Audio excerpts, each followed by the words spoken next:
In this video, we're going to take a look at some of the design considerations associated with our microarchitecture level. As you can see, there's a lot of writing associated with this, so instead of doing everything from scratch, I just have the notes up in front of me here, and we're going to step through this a little bit at a time. So in general, there are a lot of desirable traits for a computer. We want our computer to be fast, cheap, physically small, reliable, use a little bit of energy, easy to use, so all of these things are desirable. But in most cases, when it really comes down to it in our microarchitecture level, the main trade-off that we're looking at is speed versus cost. Now again, every system is unique. In some cases, this might not be the main trade-off that we're looking at, but in most cases, that's going to be what we see. And another interesting note that the book points out is that in most cases, increases in speed are coming from faster technology. So primarily this is from faster transistors. So we've talked about in the past how our transistor sizes are getting smaller. What we've not talked about is that that enables them to be faster. There are other similar advances that can make our circuits, our technology faster, but that's sort of beyond the scope of what we're looking at. There are, however, also speed improvements that we can get due to organization. And so that's what we're going to focus on here is how can we change our organization, or how can we design it as we're creating it to make our system run faster. And so we'll see there's sort of three basic approaches that I have listed here. Now, of course, there's maybe a little bit of overlap between some of these, and we'll talk about some explicit examples in a little more detail later on. But for now, let's just look at sort of the general approaches. So the first one here is we can reduce the number of clock cycles to execute an instruction. And so this number of clock cycles to execute the instruction, because that comes up a lot, we'll just call that our path length. So for example, when we're looking at some of these previous instruction sequences, right, our goto or our iStore, so those sequences of micro instructions, those all together would be our path length. So we're looking at ways where we can reduce that. And so of course, if we had, for example, 4 micro instructions as opposed to 6 micro instructions, then we're going to get some speed gain, some increase in our speed every time we run that sequence. So that's one key way that we can increase our speed.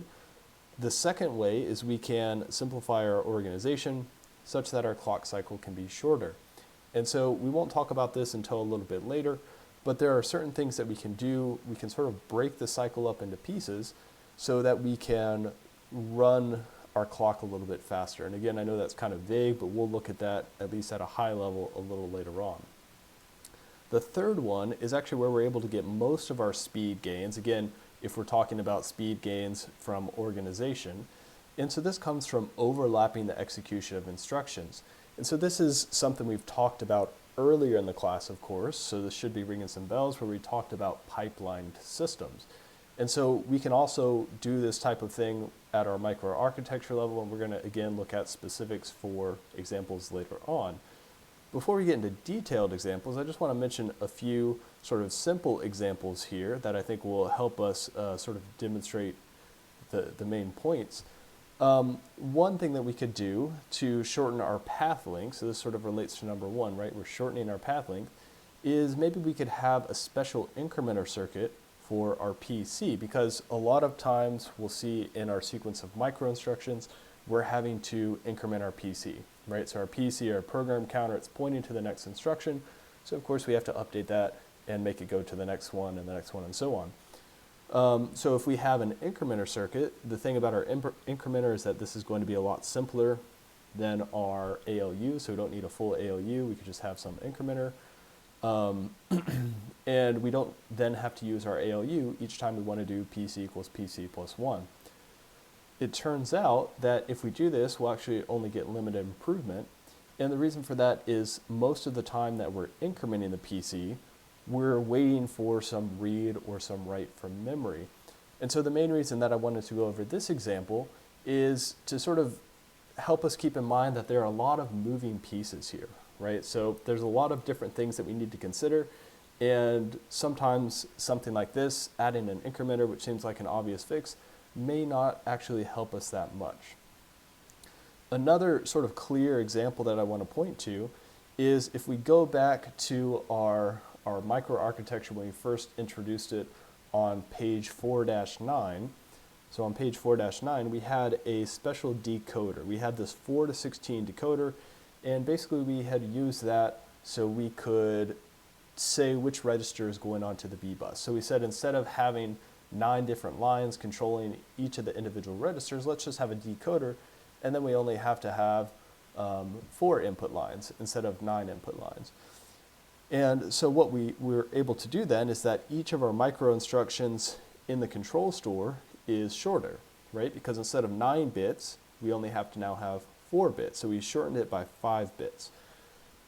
The downside to that is, of course, our decoder. We know sort of inside that is just a collection of gates, and each gate has some delay.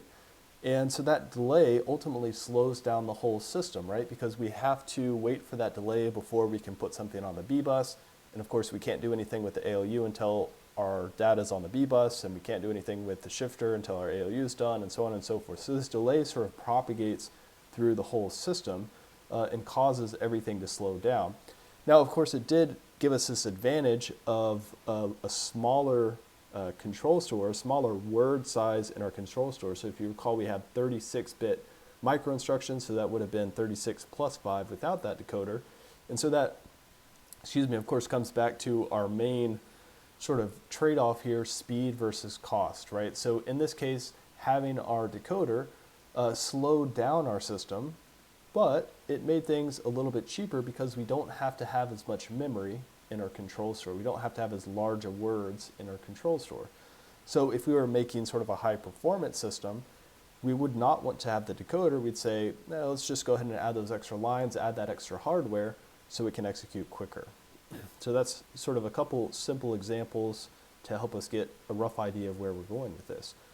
One other point that I want to mention is that in general, just about any component in a system can be designed to run faster.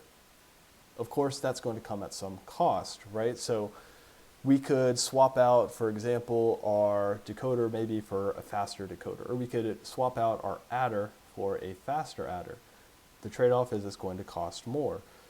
And it's also important to note that our replacing some component with a faster version does not necessarily improve the system speed, because in most cases there's going to be some limiting factor or limiting factors that are sort of setting the speed that our system can run at. So we have to be very careful in choosing which components we want to sort of trade out and spend a little bit of extra money on.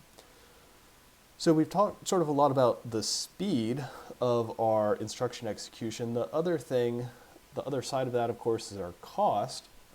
And so with our cost, it's a little bit more difficult to quantify that. It's a little bit easier in the older days when computers were created, component by component. You just went and got discrete components and put them together. But as we've talked about nowadays, everything is fabricated on the same piece of silicon. So primarily, the main way that we talk about cost is you'll hear people talk about real estate. And so of course, what real estate is really referring to is basically just area of our silicon, or for some specialized chips, maybe it's not on silicon, but in most cases, it'll be silicon. So they're just talking about how much area of silicon do we need, and the more area you need, the more costly it's going to be. So in the following videos, we're going to look at some specific methods for increasing our system speed, and then from there, we'll briefly talk about some of the improvements to our original microarchitecture that we've gone over in detail.